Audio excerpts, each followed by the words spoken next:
Enfin, elle ne sentait donc plus sur elle l'air enfermé, les pierres lourdes du bonheur des dames. Elle avait donc devant elle toute une journée de libre campagne, et c'était comme une nouvelle santé, une joie infinie où elle entrait avec des sensations neuves de gamine. Pourtant, dans le fiacre, elle détourna les yeux, gênée, lorsque Pauline mit un gros baiser sur les lèvres de son amant.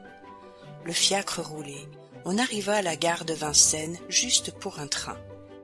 Ils montèrent en seconde, toute une gaieté bourdonnante s'échappait des wagons.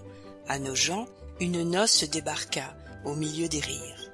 Enfin, ils descendirent à Joinville, passèrent dans l'île tout de suite pour commander le déjeuner. Et ils restèrent là, le long des berges, sous de hauts peupliers qui bordaient la Marne. L'ombre était froide, une haleine vive soufflait dans le soleil, élargissait au loin, sur l'autre rive, la pureté limpide d'une plaine, déroulant des cultures. Denise s'attardait derrière Pauline et son amant, qui marchaient les bras à la taille. Elle avait cueilli une poignée de boutons d'or, elle regardait l'eau couler, heureuse, le cœur défaillant, baissant la tête quand Bauget se penchait pour baiser la nuque de son ami. Des larmes lui montèrent aux yeux. Cependant elle ne souffrait pas. Qu'avait-elle à étouffer ainsi, et pourquoi cette vaste campagne, où elle s'était promis tant d'insouciance, l'emplissait-elle d'un regret vague dont elle n'aurait pu dire la cause? Puis, au déjeuner, les rires bruyants de Pauline l'étourdirent.